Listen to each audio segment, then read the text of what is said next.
Cosa metto in tavola?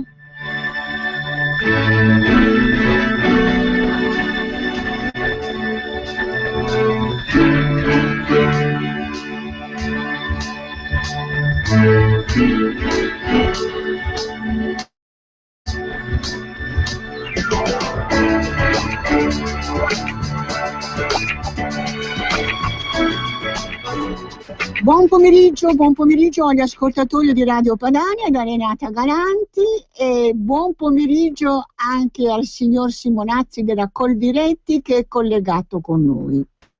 Buongiorno Renata, buongiorno anche a te e a tutti gli ascoltatori di Radio Padania. Allora, si è svolto recentemente alla Fiera di Milano, ha parlato il presidente nazionale Roberto Moncalvo che ha detto: con trucchi ed inganni l'Unione Europea apparecchia la tavola degli italiani e c'erano ben 10.000 agricoltori. Allora, la maggioranza degli italiani ritiene che l'Europa non ci aiuta. La Coldiretti, che ricordiamolo impegnata nella difesa del vero Made in Italy, spera che i nostri deputati possano cambiare qualcosa. C'è speranza o meno? Perché abbiamo dei dati che ci fanno veramente rabbrividire. Dunque il falso Made in Italy vale 60 miliardi e perciò sono in ballo 300.000 posti di lavoro. L'industria alimentare italiana è crollata nei consumi interni e ha perso il 4,1 di fatturato, e stiamo parlando di 6 miliardi di euro. E insomma è un disastro, è un disastro. Io spero soprattutto che i nostri deputati convincono gli europei in genere, la Merkel, che la smetta di triangolare robaccia che fa passare per comunitaria. Diciamo, insomma, è un disastro. Allora raccontaci un po' di cose, tiraci sul morale. Guarda Renata, se parliamo di agroalimentare non ce la faccio a tirarvi sul morale, perché purtroppo la comunità europea è innegabile che sia gestita più dalle multinazionali che dalle aziende che vivono sul nostro territorio. Quindi la comunità europea è molto più attenta a indicare sui cibi, sui prodotti agroalimentari, le calorie che questi contengono, che non il contenuto vero e proprio del cibo, hai capito? Cioè, un esempio tangibile è quella, diciamo così, segnalazione a semafori che l'Inghilterra ha recentemente imposto e che nonostante le nostre proteste non ha ancora, dove il nostro burro, il nostro formaggio grana, il nostro, la nostra mortadella viene segnalata col semaforo rosso perché ha un alto contenuto calorico, mentre invece i formaggi fatti con latte in polvere e i caseinati, il vino fatto senza uva ma con la polvere e zuccherato, il cioccolato senza cacao, i prosciutti cotti infiltrati di acqua per farli pesare di più, quelli vanno benissimo, hai capito? Perché la comunità europea ci tiene poco a difendere i prodotti tradizionali italiani che hanno un'alta qualità e un alto valore aggiunto, mentre invece è più attenta a delle cose che la Coldiretti ritiene molto discutibili, e con queste regolamentazioni comunitarie vanno fortissimo il parmesan, va fortissimo il Gran Moravia, vanno fortissimo i prosciutti crudi stagionati ma prodotti con cosce estere, e potremmo andare avanti ad elencare tutte le altre produzioni che rubano spazio e fatturato e soldi alle nostre aziende agricole. Allora, da questa analisi, leggo qui il vostro documento, poiché in Italia dall'inizio della crisi sono più che triplicate le frodi a tavola, con un incremento record del 240% del valore di cibi e bevande sequestrate perché adulterate, contraffatte o falsificate. E abbiamo i NAS che ci stanno dando da fare, ma evidentemente i furbacchioni sono più forti dei NAS perché proliferano, e questo è anche l'attività dei nostri agricoltori. Abbiamo avuto una speranza dai giovani che si stanno avvicinando all'agricoltura, ma se diciamo queste analisi non rischiano di sconsolare, diciamo, quei giovani che vogliono appunto dedicarsi ai nostri prodotti, cosa ne dici? Ma guarda, allora vado per step, allora, il problema delle truffe alimentari, delle sofisticazioni è molto semplice da spiegare. Le mafie, la camorra, la mafia, la Sacra Corona si sono rese conto che produrre cibi contraffatti rende molto e si rischia molto poco, perché le sanzioni, le pene che vengono comminate quando si sofistica un formaggio o del vino o della carne sono veramente bassissime, Renata, sono veramente ridicole. La Coldiretti da anni chiede che vengano chiusi quegli stabilimenti lì che fanno schifezze e scherzano con la salute dei cittadini, e invece ancora oggi sono previste le sanzioni minime, che risalgono magari ancora al regio decreto del non si sa neanche che anno, hai capito? Quindi è inevitabile che la criminalità organizzata abbia visto un'ipotesi di far soldi con facilità e con basso rischio. La Coldiretti, insieme con i NALS, ha costituito l'Osservatorio Criminalità Agromafie, presieduto tra l'altro da giudice Caselli, e stiamo lavorando per fare in modo che le norme introducano la chiusura, la cessazione, il sequestro dello stabilimento, perché è l'unico percorso percorribile. Per quanto riguarda i giovani, sì, è vero, c'è un grosso interesse, un grosso fermento. Io tutti i giorni ricevo telefonate, veramente, ma tutti i giorni, non lo dico per scherzare, telefonate di giovani che vorrebbero aprire un'azienda agricola, iniziare un'attività agricola. Io non voglio, diciamo così, mortificare le loro aspettative, però sono sempre molto chiaro nel spiegare loro che lavorare la terra è grande fatica, perché, come dicevano i nostri vecchi, la terra è bassa. Non sapevo questo proverbio. Allora, scusa, apriamo i nostri telefoni 0266203529 per chi volesse porre domande al nostro ospite.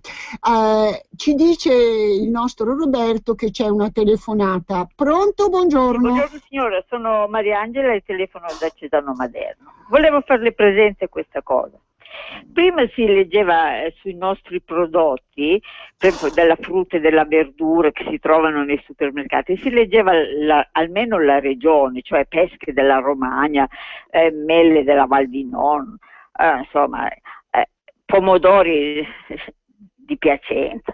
Però adesso tutto viene solamente origine Italia. Ma io voglio sapere che origine è. Ecco, questa è la delicata questione della etichettatura chiara, vero Simonazzi? Esatto. Perché abbiamo non solo l'etichettatura, io mi ricordo che quando il nostro ministro quando Zaia era non presidente del Veneto ma ministro dell'agricoltura, si era battuto assieme a voi per avere diciamo la sicurezza di avere una legge sulla etichettatura di origine obbligatoria, ma insomma è una lotta molto difficile. Vuoi rispondere alla nostra ascoltatrice, Simonazzi? come no, più che volentieri.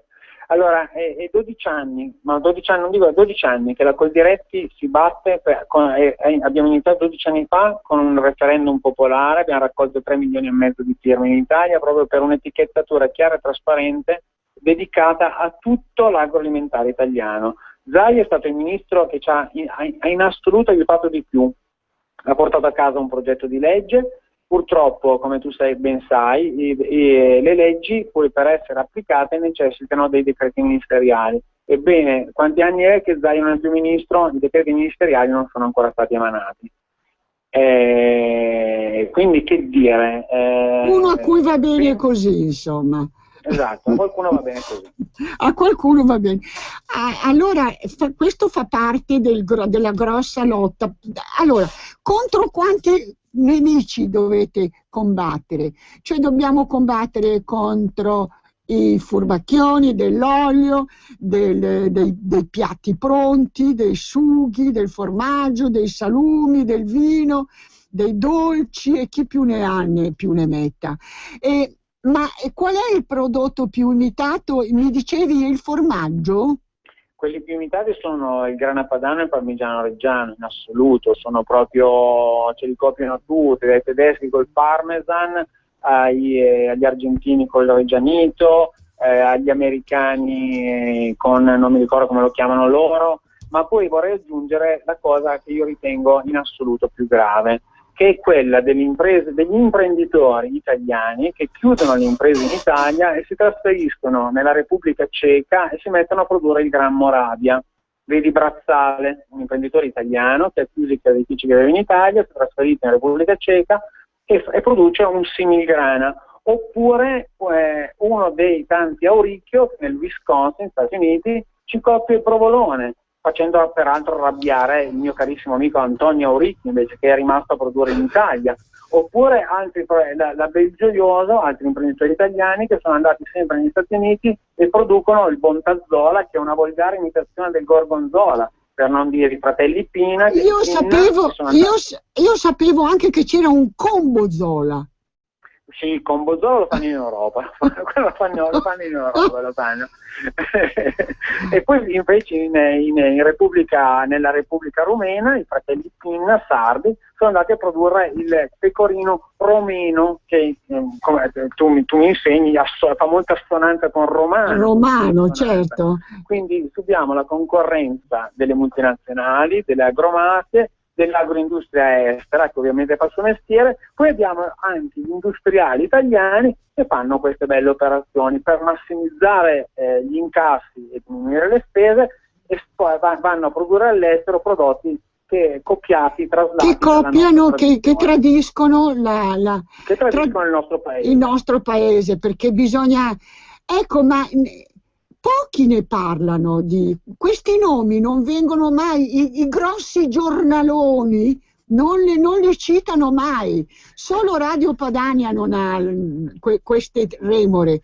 Citiamoli, diciamolo che ci sono questi furbacchioni, e quando sono italiani hanno maggiori colpe. Assolutamente. Allora, io leggo qui dal vostro, ecco qua. Allora, il formaggio è imitato in Canada, Argentina, Belgio, Gran Bretagna, Brasile. Chi più ne ha più ne metta.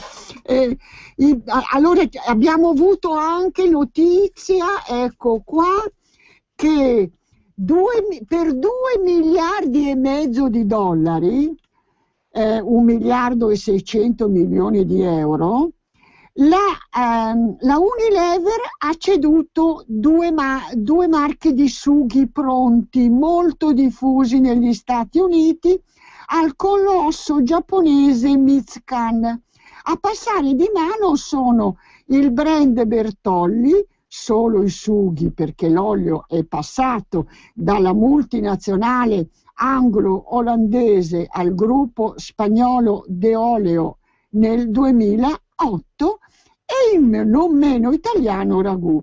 C'è un'immagine molto bella, a sinistra il ragù, quello vero, e alla destra questa specie di ragù. Allora, Ma Tipo il tiglia rossa con Tipo- niente carne. quanto pomodoro cinese arriva in Italia? È difficile quantificarlo, è molto difficile quantificarlo perché il pomodoro cinese in Italia in realtà viene commercializzato ovviamente tramite i negozi cinesi, perché giustamente loro si trincerano dietro le loro di tradizioni, però capire quanto importano questi importatori, queste aziende italo-cinesi è veramente complicato. A questo si aggiunge, e qui un po' ci marcano le famose agromafie, il fatto che il pomodoro cinese arriva in Italia come triplo concentrato, ma il triplo concentrato per essere rigenerato e sarebbe in teoria il divieto poi di commercializzare il triplo concentrato cinese rigenerato a polpa di pomodoro in Italia, ma non solo in Italia, anche in Europa. In pratica dovremmo fare da punto di lavorazione per poi portare questo prodotto qua verso paesi terzi. In realtà tu mi insegni che quando avvengono queste operazioni è sempre difficile che non resti proprio nulla sul nostro territorio, quindi ne arriva di pomodoro cinese probabilmente molto più di quello che pensa la nostra Guardia di Finanza e gli enti preposti al controllo, ecco. Ecco, perché poi viene anche occultato nei preparati che contengono pomodoro, per esempio, oppure utilizzato per la pizza. Il panorama pizza com'è? Guarda, il panorama pizza ormai non c'è più una pizza che veda pochissime, diciamo che una pizza su 3 o forse meno ancora utilizza veramente mozzarella, perché in realtà vengono utilizzate queste simil mozzarelle fatte con latte in polvere rigenerato o con formaggi fusi, tant'è che se tu guardi nella maggior parte delle pizzerie hanno già questo prodotto più o meno sbriciolato a livello di truccioli che viene buttato sulle pizze, è un prodotto completamente asciutto e per qualsiasi consumatore che conosce la mozzarella si rende conto che quella non è mozzarella, hai capito?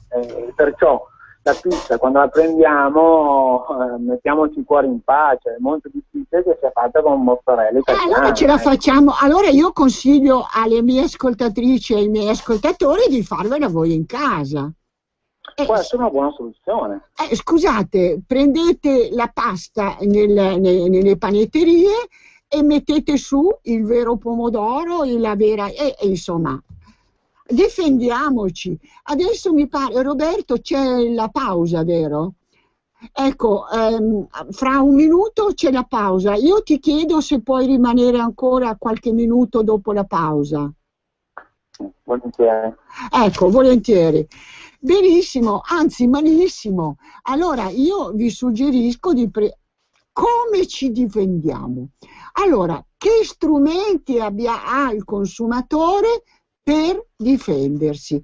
Elenchiamo, aiutiamo le nostre ascoltatrici e i nostri ascoltatori a difendersi il più possibile. Quando vanno a comprare il prodotto X devono controllare che almeno sull'etichetta ci siano, come dire, le notizie più salienti. Ma sentiamo Simonazzi dopo la pausa su questo argomento. Un nuovo modo per sostenere la tua radio. Visita www.radiopadana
Bentornati, sono Renata Galanti, questo spazio è Cosa metto in tavola e stiamo parlando con il signor Simonazzi della Coldiretti, con cui stavamo appunto elencando gli errori e gli orrori, così li avete chiamati. Allora, per chi si fosse messo all'ascolto, consideriamo che il 65% dei prosciutti arriva dall'estero e soprattutto dalla Germania, dove vengono lavorati da manodopera rumena pagata 3 euro l'ora, fra l'altro. L'olio extravergine d'oliva viene dalla Spagna e spesso miscelato con oli che arrivano dalla Turchia, dal Nord Africa, e che sono lampante e poi vengono rettificati, e il latte con cui si fa il 60% dei formaggi è tedesco o polacco, le passate di pomodoro sono in gran parte cinese, eccetera, eccetera. Allora, si parla anche di spaghetti afghani, che viene, vabbè, rabbrividiamo. Allora, caro Simonazzi, prima di lasciarci, dacci qualche consiglio come il consumatore deve difendersi. Che strumenti abbiamo? Allora, gli strumenti così esistono, mi rendo conto che questi strumenti purtroppo portano inevitabilmente ad aumentare un pochino la spesa, però se il consumatore si rivolge a prodotti DOP o IGP, che sono denominati protetto, indicazione geografica protetta, già lì insomma evitiamo tutti i prodotti che arrivano da tipo lo spaghetto afghano. Quelli evitiamo, perché... Io quando ho letto gli spaghetti afghani mi sono messa, ho pensato a una donna col burka che fa passare lo spaghetto attraverso i buchi. Ha suscitato molta ilarità questa cosa. Va bene, questo fra parentesi. Quindi già scegliendo, diciamo così, dei prodotti DOP o IGP alziamo naturalmente l'asticella.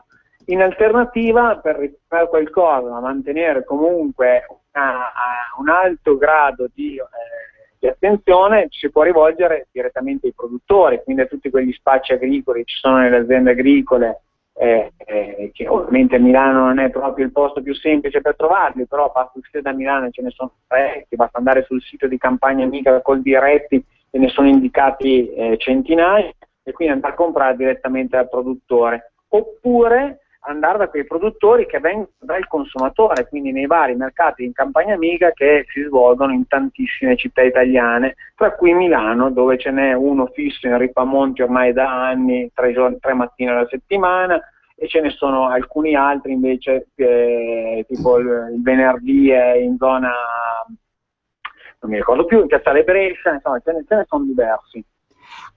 L'altra alternativa è tornare a, diciamo così, frequentare piccoli negozi vicinato, dove si riesce a instaurare col commerciante un rapporto fiduciario, e allora a quel punto posso chiedere al venditore, al commerciante, la storia, la provenienza, chi ha prodotto quel formaggio, quel salume che vado ad acquistare. E comunque, Renata, diffidare dei prezzi troppo bassi,